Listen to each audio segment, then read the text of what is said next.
নানা অভিযোগে নাটোরের ৩ খাদ্যপণ্য বিক্রির দোকানকে জরিমানা।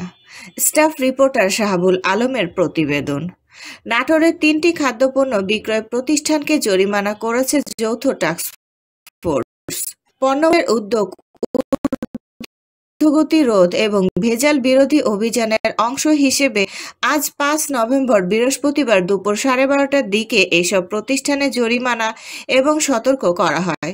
জেলা প্রশাসনের তত্ত্বাবধানে এই অভিযান পরিচালনা করেন সিনিয়র নির্বাহী ম্যাজিস্ট্রেট রিজু তামান্না।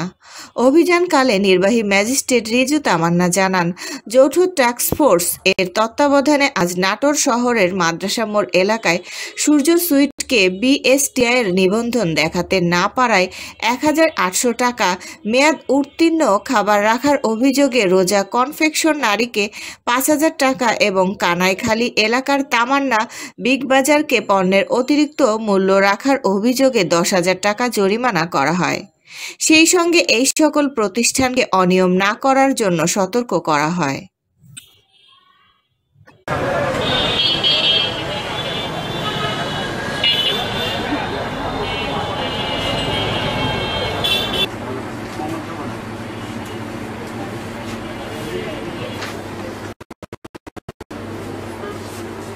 আপনাদের তো উপরে এই সকল কাগজই আশা করি অবশ্যই আপনাদের থাকবে।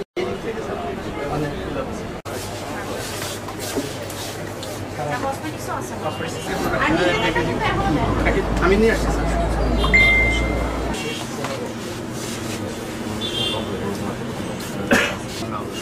50 গ্রামে তো এই হিসাবটা করে না আসলে। আসলে কাস্টমারকে দিতেই হবে। জি নিয়ন্ত্রণ করা উচিত, আপনার সামান্য না সামান্য করা হয়েছে। আপনার তো একটা প্রোডাক্টের লাইসেন্সই নাই, সেখানে তো আপনার লাখ টাকা জরিমানা হবে। আর আপনার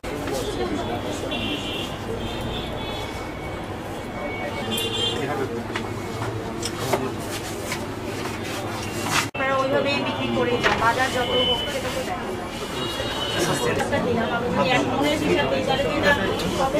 ছাড়া যাবে।